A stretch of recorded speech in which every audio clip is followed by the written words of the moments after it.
عمران خان صاحب کو ڈیل یا ریلیف ملے گا یا نہیں ملے گا، اور کس امید پر ابھی تک مذاکرات جاری رکھے ہوئے ہیں۔ حکومت دینے کے موڈ میں تھی۔ بلاول بھٹو زرداری صاحب کو کیوں غصہ ہے کہ پانے کا ہے کہ عمران خان صاحب کے لیے ایک اور سزا تیار پڑی ہوئی۔ علی امین گنڈاپور صاحب کا استعفیٰ آ گیا ہوا ہے۔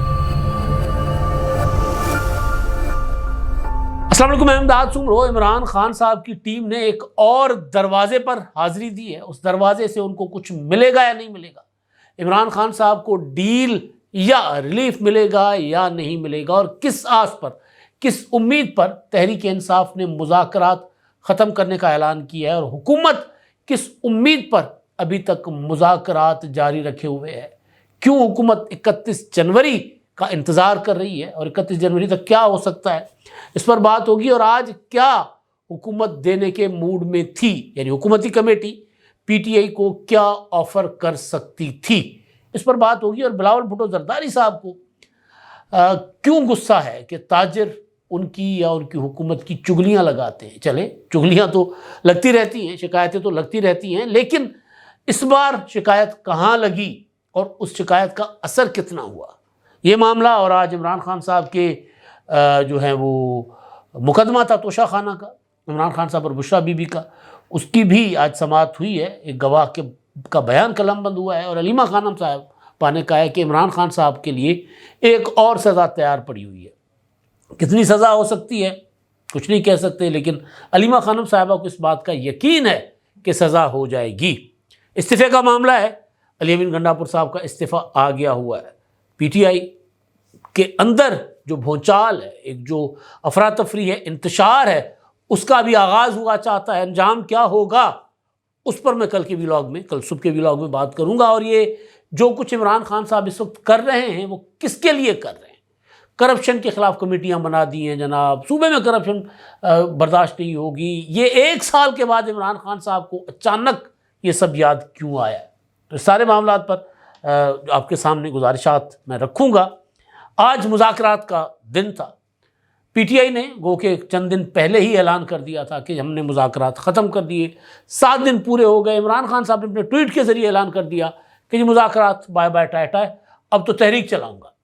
اور اب عمران خان صاحب نے 8 فروری کو ایک جلسے کا اعلان کیا ہے، یوم سیاہ، اور ہمارا مینڈیٹ چھینا گیا تھا، انہوں نے کہا، تو لہٰذا سوابی میں جلسہ ہوگا اور پنجاب سے لوگ ادھر جائیں گے۔ اب وہاں سے ایک تحریک عمران خان صاحب جو ہے وہ شروع کرنے کا اعلان کر سکتے ہیں۔ وہ قیادت کو بتا دیں گے، کہہ دیں گے کہ اگر لوگ زیادہ ہوں تو پھر ذرا ماحول شاول بنا کے اسلام آباد کی طرف چل پڑو۔ جاتے ہیں نہیں جاتے، ایسا کچھ ہوتا ہے نہیں ہوتا، لیکن جو میرے سورسز کہہ رہے ہیں کہ تیاری اسی کی ہو رہی ہے، کہا جا رہا ہے کہ جی تیاری کرو، پھر حملے ہوں گے، کیونکہ اس طرح تو عمران خان صاحب کی رہائی ممکن نہیں ہے۔ جس طرح آج علیمہ خانم صاحبہ نے کہا نا توشہ خانہ کے جو 2 کے سماعت کے بعد کہ جی ہمیں نہیں لگتا کہ عمران خان کو رہا کریں گے، نئے جج لے کر آ گئے ہوئے ہیں اور عمران خان کو ایک اور سزا ہوگی۔ تو خیر وہ مقدمہ، اس کی سماعت تو آگے چلی گئی، لیکن ان کو یقین ہے کہ عمران خان صاحب کو ایک اور سزا ہوگی۔ تو لہٰذا عمران خان صاحب جو ہیں وہ ترلا منت پروگرام کے ساتھ ساتھ دوبارہ پارٹی کو اسلام آباد کی طرف بڑھنے کی تیاری کا کہہ رہے ہیں۔ وہ کتنا کامیاب ہوتے ہیں، کتنا کامیاب نہیں ہوتے، الگ بات۔ آج ہوا یہ کہ مذاکراتی کمیٹی جو تھی حکومت کی، وہ آج آ کر بیٹھ گئی قومی اسمبلی میں، اور اسپیکر صاحب بھی بیٹھے رہے۔ اور کل رات بھی اسپیکر صاحب نے رابطہ کیا تھا تحریک انصاف کی کمیٹی کے ارکان کے ساتھ اور اسد کیسر اور اپوزیشن چیمبر میں۔ آج بھی اسپیکر صاحب نے اپنا بندہ بھیجا کہ جا کے یار ان سے کہیں کہ جی آ جائیں، بیٹھتے ہیں، مذاکرات گپ شپ لگاتے ہیں۔ تو اسد کیسر نے، اور انہوں نے جواب دیا کہ نہیں، ہم نے ابھی اس معاملے پر اپنی اعلیٰ قیادت سے رابطہ کرنا ہے، تو اس کے بعد یہ ہم فیصلہ کریں گے کہ ہم نے مذاکرات میں دوبارہ واپس آنا ہے یا نہیں آنا۔ 45 منٹ انتظار کیا گیا، بیٹھے، اور اس کے بعد چلے گئے۔ اور جو حکومتی ترجمان ہیں عرفان صدیقی صاحب اور ایاز صادق صاحب جو اسپیکر ہیں، جو مذاکرات کو مثالث کا کردار ادا کر رہے تھے، انہوں نے کہا کہ 31 جنوری تک تو ہم ابھی اپنی کمیٹیاں، اپنی جو کمیٹی ہے حکومت کی، وہ اس کو قائم رکھیں گے، اور ابھی فی الحال ہم انتظار کرتے ہیں کہ وہ شاید پی ٹی آئی واپس آ جائے۔ اب آج 28 گزر چکی ہے، کل اور پرسوں 2 دن اور ترسوں 31، تو ان 3 دنوں میں کیا ہو جائے گا؟ حکومت کو ایسا کیوں یقین ہے کہ تحریک انصاف واپس آ جائے گی؟ کیونکہ تحریک انصاف کے مطالبے پر اور پی ٹی آئی کی درخواست پر، عمران خان صاحب کی ٹویٹ پر، اور پھر بار بار جا کر بیرسٹر گوہر نے، عمر ایوب نے اور حامد رضا صاحب نے بار بار جا کر اسپیکر قومی اسمبلی کو کہا تھا کہ یار عمران خان نے کمیٹی بنا دی ہے، آپ بھی ذرا حکومت کو کہیں، وزیر اعظم کو کہیں کہ کمیٹی بنا دیں، تو ان کی درخواستوں پر کمیٹی بن گئی۔ تو جب وہ مذاکرات کرنے والے جو ہیں وہ اب یا جن کا تقاضا تھا، جن کی ضرورت تھی، جن کی ڈیمانڈ تھی مذاکرات، وہ تو مذاکرات سے نکل گئے، تو حکومت کیوں ان کے پیچھے پیچھے ہے؟ ظاہر بظاہر تو یہ لگ رہا ہے کہ حکومت کی کمزوری ہے، ظاہر ہے۔ اب وہ ہوتا نا کہ جی عمران خان اب کہہ سکتے ہیں کہ جی ہم نے، وہ تو پیچھے پیچھے تھے، ہم نے مذاکرات کو ٹھوکر مار دی۔ عمران خان صاحب narrative building, propaganda, ad hoc, مطلب آج کا دن جی لو، سیاست میں جو کچھ اپنی جے جے کار کروانی ہے کروا لو، اس کا نقصان جو بھی ہو وہ کل دیکھا جائے گا، آج تو اپنی بلے بلے کروا لو۔ تو اس میں بلے بلے عمران خان صاحب اور پی ٹی آئی کر سکتی ہے۔ حکومت کیا دے رہی تھی اور کیا جو ہے وہ پی ٹی آئی کو ابھی دیا جا سکتا ہے، وہ آج حکومتی کمیٹی کے جو ترجمان ہیں انہوں نے کہا کہ جی آج اگر چوتھے اجلاس میں پی ٹی آئی کے ارکان آ جاتے، پی ٹی آئی کی کمیٹی آ جاتی، تو ہمارے پاس ان کو دینے کے لیے کچھ تھا، ہم اور ان کے لیے جو ہے وہ کچھ جو ہے وہ راستے کھل سکتے تھے پی ٹی آئی کے لیے۔ وہ کیا ہو سکتے تھے؟ پارلیمانی کمیشن۔ حکومت جوڈیشل کمیشن پر نہیں مان رہی، جوڈیشل کمیشن پر برملا کہہ دیا گیا کہ جی جوڈیشل کمیشن تو نہیں بن سکتی۔ 9 مئی میں سزائیں ہو چکی ہوئی ہیں، 26 نومبر کے مقدمات جو ہیں وہ زیر تفتیش ہیں اور کئی معاملات عدالتوں میں ہیں، تو نہیں ہو سکتا یہ کہ ہم آپ کو جوڈیشل کمیشن دیں۔ لیکن راستہ کھلنے کی اور کچھ ہمارے پاس تھا جو ہم پی ٹی آئی کو دیتے، یہ عرفان صدیقی صاحب کہہ رہے ہیں، تو وہ جو تھا کچھ وہ یہی تھا کہ جوڈیشل کمیشن ہم آپ کو دے دیتے ہیں۔ حکومت پی ٹی آئی والے کہہ رہے ہیں کہ نہیں۔ بیرسٹر گوہر نے اپنا جیل کے باہر اڈیالہ میں گفتگو کی، انہوں نے کہا کہ جی ہمیں تو 7 دن کا کہا گیا تھا، 7 دن ختم ہو گئے، مذاکرات سے باہر آ گئے۔ پھر ان سے سوال ہوا کہ کیا آپ کے کوئی پس پردہ مذاکرات چل رہے ہیں؟ تو انہوں نے کہا نہیں، پس پردہ ہمارے کوئی مذاکرات نہیں ہیں، ہم جو بھی مذاکرات کریں گے سر عام کریں گے۔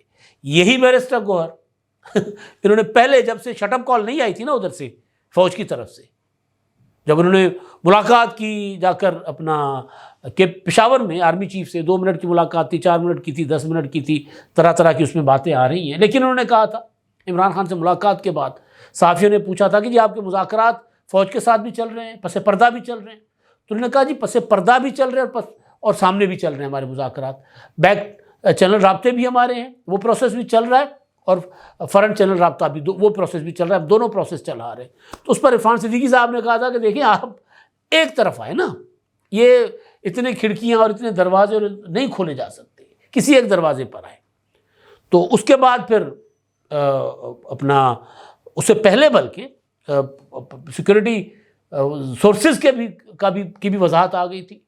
انہوں نے بھی کہا تھا کہ ہماری کوئی ایسی کوئی رابطے شابطے کوئی نہیں ہیں، وہ جو ملاقات جس کا ذکر کر رہے ہیں اس پہ جو بات ہوئی تھی وہ سیکورٹی امور پر ہوئی تھی، اور بیرسٹر گوہر صاحب نے پی ٹی آئی کے سیاسی معاملات، پی ٹی آئی کے مسائل آرمی چیف کے سامنے رکھنے کی کوشش کی تھی، لیکن انہوں نے کہا کہ نہیں، ادھر نہیں، کہا کہ آپ جا کر اپنے سیاستدانوں کے ساتھ بیٹھیں، جو مذاکراتی ٹیم آپ کی بنی ہوئی ہے اس میں جا کر بات کریں۔ تو یہ انجام ہوا ہے، اور مجھے نہیں لگتا کہ 31 جنوری تک کوئی خاص اس صورتحال میں فرق پڑے گا۔ مذاکرات کی تدفین تو میں پہلے دن کروا چکا تھا کہ جی مذاکرات سے کچھ نہیں نکلنا، جو پی ٹی آئی مانگ رہی ہے وہ کوئی دے ہی نہیں سکتا، بااختیار سے بااختیار حکومت بھی تحریک انصاف کو یہ نہیں دے سکتی جو یہ پی ٹی آئی یا عمران خان صاحب مانگ رہے ہیں۔ عمران خان کی رہائی کون دے گا؟ جوڈیشل کمیشن کون بنائے گا؟ کیوں بنایا جائے جوڈیشل کمیشن؟ یعنی حملہ کرنے والے سر عام تقریریں کرتے رہے، ویڈیوز بناتے رہے، اس پر کس چیز کا کمیشن؟ کمیشن تو ہوتا ہے کہ یار پتہ ہی نہ چلے نا کہ کیا ہوا، کیسے ہو گیا، اس پر کون سا کمیشن؟ اعلان کر کے بشریٰ بی بی صاحبہ پشاور سے نکلی ہیں 26 نومبر کو، یعنی پہلے میں 9 مئی کا ذکر کر رہا تھا، 26 نومبر کو اعلان کر کے نکلی ہے کہ جی میں تو جا کر دھرنا دوں گی، اور جب تک جیل کا دروازہ نہیں توڑا جائے گا، نہیں کھولا جائے گا، میں باہر نہیں آؤں گی۔ علی امین گنڈا پور بار بار کہتے رہے کہ اب تو ہم لشکر لے جا کر عمران خان کو رہا کروائیں گے۔ اس کے بعد جو کچھ اسلام آباد میں ہوا وہ لشکر کشی تھی، اس میں اگر ریاست نے اپنی رٹ برقرار رکھنے کے لیے کارروائی کی ہے تو اس پر کس چیز کا جوڈیشل کمیشن؟ یہ تو ایک کسی بھی ملک میں، مطلب ٹرمپ نے جو کیپٹل ہل میں حملہ کرنے والے تھے، صدر بننے کے بعد ان کو معافی دی ہے، کمیشن نہیں بنایا کہ جی تحقیقات کریں گے کہ کیسے ہوا تھا۔ مجرم تھے وہ لوگ جو جیلوں میں تھے، ان کو انہوں نے معاف کیا ہے، سزائیں ان کی اسی طرح برقرار ہیں۔ یعنی مجرم کو معاف کرنے کا مطلب یہ نہیں ہوتا، پارڈن کا مطلب یہ نہیں ہوتا کہ اس کا جرم دھل گیا، نہیں، جرم ہوگا اس کا، وہ وہیں کا وہی ہوگا۔ وہ اس کے اوپر لکھا جا چکا ہے کہ جناب اس نے کیپٹل ہل پر حملہ کیا تھا اور یہ مجرم ڈکلیئرڈ مجرم ہے، ہاں جیل معاف ہو گئی، سزا معاف ہو گئی، چلے جائیں جا کر زندگی جئیں، لیکن یہ دھبا جو ہے وہ لگا رہے گا ہمیشہ ہمیشہ کہ انہوں نے یہ حملہ کیا تھا۔ تو کوئی کمیشن دنیا کے کسی بھی ملک میں اس طرح جب ریاست اپنا رٹ قائم کرنے کے لیے جو ایکشن لیتی ہے کسی بھی لشکر کو، کسی بھی پرتشدد گروہ کو روکنے کے لیے، تو اس پر کون سی کمیشن بنتی ہے؟ تو بہرحال معاملات ہو گئے ادھر ادھر۔ اب پی ٹی آئی کو بھی پتا ہے کہ ادھر سے کچھ نہیں ملنا، فوج انکار کر چکی ہے، تو اب وہ کیا کر رہے ہیں؟ ایک اور دروازہ دوبارہ کھٹکھٹایا انہوں نے، پہلے نہیں کھٹکھٹا رہے تھے، 26ویں آئینی ترمیم کے بعد اس طرف جانا انہوں نے چھوڑ دیا تھا، مولانا فضل الرحمان صاحب کے دروازے پہ چلے گئے۔ کچھ دن پہلے شاید خاکہ نباسی، مصطفیٰ نواز کھوکھر، اب پھر مولانا فضل الرحمان صاحب سے پی ٹی آئی کے ایک بڑے وفد نے ملاقات کی ہے اور سیاسی اتحاد اور مل کر چلنے کی جو ہے وہ بات چیت ہوئی ہے۔ دروازہ کوئی نہ کوئی پی ٹی آئی کو چاہیے، سیاسی اتحاد کوئی اور چیز ہوتے ہیں۔ میں نے بار بار گزارش کی ہے اور یہ میں آج نہیں کہہ رہا، یہ میں حکومت کے ساتھ مذاکرات کے آغاز سے بھی بہت پہلے کہتا آ رہا ہوں۔ مولانا فضل الرحمان صاحب نے جس دن اس حکومت کو جعلی حکومت قرار دیا تھا، جس دن مولانا فضل الرحمان صاحب نے سوال اٹھایا تھا کہ نواز شریف صاحب کی جیت بھی مشکوک ہے، تو اس دن بھی میں نے کہا تھا کہ اتنا سخت موقف ہونے کے باوجود مولانا فضل الرحمان تحریک انصاف کو ان کا جو ڈیمانڈ ہے، ان کی جو ڈیمانڈ ہے یا ان کا جو ایجنڈا ہے، اس پر وہ تحریک انصاف کو اپنا کندھا فراہم نہیں کریں گے۔ ایسا ہی ہوا، مولانا صاحب نے 26ویں آئینی ترمیم کر لی نا، اور کل پرسوں مولانا فضل الرحمان صاحب کہہ رہے تھے کہ 26ویں آئینی ترمیم تحریک انصاف کے اتفاق سے ہوئی ہے، ان کی رضامندی سے ہوئی ہے، اور میں نے ان کو کہا تھا کہ آپ ووٹ نہ دیں، آپ بے شک سائڈ پہ رہیں۔ تو پی ٹی آئی مولانا فضل الرحمان صاحب کے دروازے پر جا کر مولانا صاحب کو اپنی طرف نہیں کھینچ سکی، مولانا صاحب نے ان کو اپنی طرف کھینچ لیا تھا۔ اب پھر ادھر گئے، وفد گیا ہے جی اعلیٰ سطحی، اس میں جو اسد کیسر صاحب، عمر ایوب، صاحبزادہ حامد رضا، سلمان اکرم راجہ اور اخوندزادہ حسین، اس میں سوائے اخوندزادہ حسین کے باقی میرا خیال ہے سارے لوگ وہی ہیں جن کو مذاکرات کے لیے جانا تھا ادھر اسپیکر کے چیمبر میں جا کر اب حکومت کے ساتھ مذاکرات کرنے تھے، یہ ادھر چلے گئے۔ وجہ کیا ہے کہ ان کو اندازہ تھا کہ حکومت اب جو بھی لالی پاپ دے گی وہ لالی پاپ لے کر بھی ہمیں کچھ نہیں ملنا۔ عمران خان صاحب کہہ رہے ہیں کہ یار اس طرح تو یہ ہے کہ لوگ اب ہمیں سیریس لینا چھوڑ گئے، پہلے تو ظاہر ہے حکومت سیریس نہیں لے رہی تھی، اب یا اسٹیبلشمنٹ سیریس نہیں لے رہی تھی، اب ہمارا اپنا جو پی ٹی آئی کا سپورٹر ہے وہ بھی ہمیں سیریس نہیں لے رہا کہ آپ ایک طرف مذاکرات کر رہے ہو، دوسری طرف تحریکیں چلا رہے ہو، ایک طرف کہتے ہو گولی کیوں چلائی، دوسری طرف گولی کیوں چلائی والوں سے ملاقات کرتے ہو۔ سوال ہوا تھا نا علی امین گنڈا پور سے کہ اب آرمی چیف صاحب کی ملاقات ہوئی تو وہاں پر آپ نے ان سے پوچھا کہ گولی کیوں چلائی، تو گنڈا پور صاحب آئیں بائیں شائیں کر کے نکل گئے، کیونکہ وہاں وہ یہ بات نہیں کر سکتے۔ تو آہستہ آہستہ جو پاپولرٹی ہوتی ہے نا وہ ایک دم دھڑام سے نیچے نہیں آتی، وہ آہستہ آہستہ نیچے آتی ہے۔ لوگوں کی آنکھیں جو کلٹ یا پھر جو کسی نعرے میں یا کسی اس میں کرزما میں جو گرفتار ہوتے ہیں ان کی آنکھیں آہستہ آہستہ کھلتی ہیں۔ جب تک وہ پردہ ہٹتا ہے نا تو پھر سمجھنے میں ذرا لوگوں کو تھوڑی سی مشکل پیش آتی ہے۔ جو پاپولرٹی ہوتی ہے نا ایک تیز روشنی کی طرح ہوتی ہے، لوگوں کی آنکھیں جو ہے نا وہ کام کرنا چھوڑ دیتی ہیں، اصل چہرہ ان کو نظر نہیں آتا۔ اب آہستہ آہستہ اصل چہرہ سامنے آنا شروع ہوا تو عمران خان صاحب کو بھی احساس ہوا کہ یار یہ تو گڑبڑ ہو رہی ہے، مذاکرات نہ کرو، پس پردہ ڈیل کرو، اور اب ڈیل کے لیے مولانا فضل الرحمان صاحب کے دروازے پر جاؤ تاکہ دکھاؤ اسٹیبلشمنٹ کو کہ ہم مولانا فضل الرحمان صاحب کے ساتھ اتحاد بنائیں گے۔ محمود خان اچکزئی کہہ چکے کہ جو آپ کی ڈیمانڈز ہیں، جن ڈیمانڈز پر آپ مذاکرات کر رہے ہیں، یہ ڈیمانڈز آئینی نہیں ہیں، اس طرح مذاکرات نہیں چل سکتے۔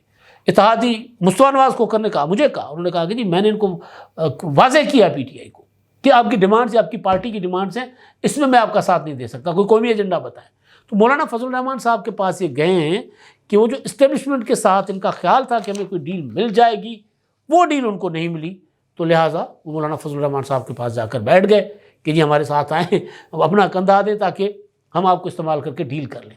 یقین مانیے گا اس بار بھی مولانا فضل الرحمان صاحب پی ٹی آئی کے ساتھ ہاتھ ملائیں گے، پی ٹی آئی کو اپنی طرف کھینچیں گے، یعنی حکومت کی طرف کھینچیں گے پی ٹی آئی کو، پی ٹی آئی کی طرف خود نہیں جائیں گے، نظر آ رہا ہے۔ اچھا جی، اب آخری بات، آج بلاول بھٹو زرداری صاحب نے ایک کراچی میں بلاول ہاؤس کے قریب ایک ظہرانہ دیا کراچی کے تاجروں کو، صنعت کاروں کو، اور اس میں انہوں نے کافی ساری باتیں کی ہیں، لیکن ایک ان کا جملہ بڑا کمال تھا۔ کمال اس لیے کہ وہ مطلب ایک تھا نا کہ کوئی جو شکایت جہاں تاجروں نے لگائی ہے نا، وہ کوئی تگڑی جگہ ہے۔ بلاول بھٹو نے کہا کہ دیکھیں جی، میں سندھ کی ذمہ داری میری ہے، ہماری حکومت ہے، پیپلز پارٹی کی ذمہ داری ہے، مراد علی شاہ صاحب کی ذمہ داری ہے، ہم ذمہ دار ہیں، کوئی آپ کو شکوہ شکایت ہو تو ہمارے پاس آئیں، کہیں اور جا کر چگلی نہ لگائیں۔ ہوا یہ تھا کہ جو ہمارے صنعت کار ہیں، تاجر ہیں، پچھلے دنوں آرمی چیف بھی گئے ہوئے تھے کراچی، یا اکثر اس طرح کے جو فورمز ہوتے ہیں اس پر جا کر وہ سندھ حکومت کی اور سندھ میں جو ان کے ایشوز ہیں، کچھ جائز ہوں گے کچھ ناجائز ہوں گے، وہ جا کر شکایتیں لگاتے ہیں۔ زمینوں پہ قبضے کے معاملات، وہاں پر جو بھتہ خوری ہو رہی ہے، امن و امان کی صورتحال ٹھیک نہیں ہے، سڑکیں ٹھیک نہیں ہیں، انفراسٹرکچر ٹھیک نہیں ہے کراچی میں، تو لہٰذا کئی بار یہ بھی کہا گیا کہ جی کراچی کو وفاق کے حوالے کریں۔ کل پرسوں عتیق میر نے کہا کہ جی ہمیں مریم نواز دے دیں، مراد علی شاہ صاحب آپ لے لیں۔ انہوں نے بات جو کی ہے وہ اپنے جو ان کے اندر ایک تھا نا بھرے ہوئے تھے، وہ کوئی بھی جائز یا ناجائز، وہ میں نے کل بھی کہا تھا کہ وہ ویسے اینٹی پیپلز پارٹی ہیں، لیکن ہو سکتا ہے ان کی شکایتیں جائز ہو، لیکن انہوں نے جو بات کی تھی نا وہ انہوں نے دل سے کی تھی، مذاق سے ہی، لیکن انہوں نے دل سے کیا تھا۔ ان کا خیال ہے کہ جی ہمیں جو کراچی میں ملنا چاہیے ہمیں نہیں مل رہا۔ بعد میں پھر جنہوں نے معاملہ بیلنس کروانا تھا انہوں نے پھر بیان بھی دلوا دیا کہ جی پھر یہ مریم نواز کون سے پنجاب میں جھنڈے گاڑ رہی ہے، میں نے تو ابھی مذاق کیا تھا، میں مذاق سی ایک مذاق تھا۔ تو وہ بلاول بھٹو زرداری صاحب کی حکومت جو ہے ان کے خلاف شکایتیں جی ایچ کیو تک گئی، تو اس کے بعد کچھ معاملات اور پھر اپنا حکومت کی اپنی گورننس کے ایشوز بھی وہاں پر یقیناً ہیں۔ تو بلاول بھٹو کو اس چیز پر پریشانی ہوئی کہ شکایتیں جو ہیں وہاں جا رہی ہیں، وہاں سے بلاول بھٹو پر یا صدر زرداری صاحب پر کوئی دباؤ آیا یا نہیں آیا جی ایچ کیو پر۔ لیکن بہرحال جب خبریں چلیں، باتیں آگے بڑھی، تو انہوں نے سوچا کہ یار ہم خود ہی کیوں نہ ایڈریس کریں۔ پھر انہوں نے بات کی کہ جی ہم سندھ واحد صوبہ ہے جو پبلک پرائیویٹ پارٹنرشپ کے تحت چل رہا ہے۔ مراد علی شاہ صاحب نے کہا کہ جی ہم نے آپ کو روٹس دے رہے ہیں، آپ بسیں چلائیں، انفراسٹرکچر ہم آپ کو دے رہے ہیں، آپ چلائیں، آپ کمائیں، لوگوں کو سہولتیں دیں، آپ پبلک پرائیویٹ پارٹنرشپ اچھا آئیڈیا ہے۔ 8,000 الیکٹرک بسیں کراچی کے لیے لانے کا منصوبہ ہے۔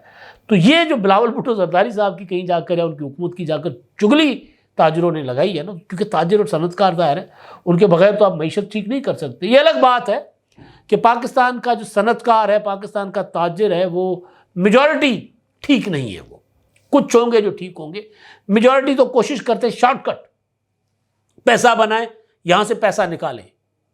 مطلب یہاں پر حکومت ہر 10 سال کے بعد ٹیکس فری زون بناتی ہے، انڈسٹریل زون بناتی ہے، یہ وہاں جا کر کرتے ہیں اور وہ اپنا صنعتیں لگاتے ہیں، 15-20 سال کے لیے جو ٹیکس فری ہوتا ہے اس کے بعد اپنے آپ کو ڈیفالٹ کر کے نکل جاتے ہیں۔ ایسے کباڑ پڑے ہوئے پاکستان میں اس طرح کے انڈسٹریل زونز۔ تو تاجر تو کبھی پاکستان میں انہوں نے ملک کے لیے سوچا ہی نہیں ہے، میجورٹی کی بات کر رہا ہوں، صنعت کار۔ لیکن بہرحال یہ حقیقت ہے کہ صنعتی ترقی یا کاروباری لوگوں کو سہولت دیے بغیر آپ ملک ترقی نہیں کر سکتا۔ تو حکومت جہاں فیسلٹیز دے وہاں ان کو تن کے رکھے، قانون اور آئین پر عمل درآمد کے لیے، ٹیکس کے لیے۔ اب دیکھیں نا، جو ابھی ریسنٹلی رپورٹ آئی ہے کہ سب سے زیادہ پاکستان میں ٹیکس ادا کرنے والے تنخواہ دار طبقہ ہے، یا وہ جن کو انڈائریکٹ ٹیکس کاٹا جاتا ہے۔ یہ ٹیکسز نہیں دیتے، یہ اربوں روپے کما جاتے ہیں اور لاکھ روپے ٹیکس دینے کے بجائے 50,000 روپے جا کرنا وہ رشوت دے دیتے ہیں FBR میں۔ تو بہرحال بلاول بھٹو نے ان کے مسائل کو ایڈریس کرنے کی کوشش کی ہے، اچھی بات ہے۔ کراچی، حیدرآباد، سکر، جہاں جہاں سندھ میں صنعتیں ہیں وہاں ان کو سہولتیں دی جائیں، اور سندھ میں جو باقی علاقے ہیں وہاں پر بھی صنعتی زورز قائم ہونے چاہیے اور صنعت کاروں کو سہولتیں دینی چاہیے تاکہ زیادہ سے زیادہ صنعت ہو، بے روزگاری کم ہو اور شکل بدلے، غربت کم ہو۔ اب تک کے لیے اتنا ہی، اللہ حافظ۔